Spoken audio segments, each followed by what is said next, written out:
হঠাৎ করে এত রাতে সবাই মিলে কোথায় যাচ্ছে? আসসালামু আলাইকুম এভরিওয়ান, নতুন একটা ব্লগ ভিডিওতে আপনাদের সবাইকে স্বাগতম। আজকে আমরা আমার বোনের বাড়িতে বেড়াতে এসেছিলাম, কিন্তু রাতের বেলা হঠাৎ করে আমরা 4 জনে মিলে যাচ্ছি ঘুরতে।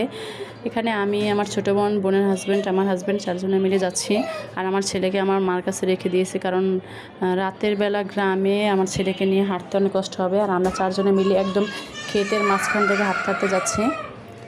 গ্রামে যেহেতু এখনও অনেক শীত আছে, এই কারণে সবাই সোয়েটার পরা আছে। 4 জনে মিলে গল্প করতে করতে আমরা যাচ্ছি। আসলে হঠাৎ করে শুনতে পাই যে আমার বোনের শ্বশুরবাড়ির কাছে এখানে নাকি উরুজ হচ্ছে। তো ভাবতেছি যে গ্রামে এসেছি আর এগুলো যদি না দেখি তাহলে তো আর হয় না। তো এই তো সবাই মিলে হাসাহাসি করতেছে আর হাঁটতে যাচ্ছি, কিন্তু এত পরিমাণের অন্ধকার, কাউকে ঠিকভাবে দেখা যাচ্ছে না। এই দেখেন চারো সাইডে কত পরিমাণে অন্ধকার। তো এই তো কথা বলতে বলতে চলে আসলাম, কিন্তু আসার পরে তো আমাদের একদম মন ভেঙে গেছে, কারণ তেমন কোনো লোকজন নেই, কিছু না। তো ভাবতেছি যে এত দূর আসলাম আর এসে যদি খালি মুখে যাই তা তো আর হয় না। এখানে কিছু কিছু ছোট ছোট দোকানপাট বসেছিল, সেখান থেকে আমরা চটপটি এবং ফুচকা খেলাম।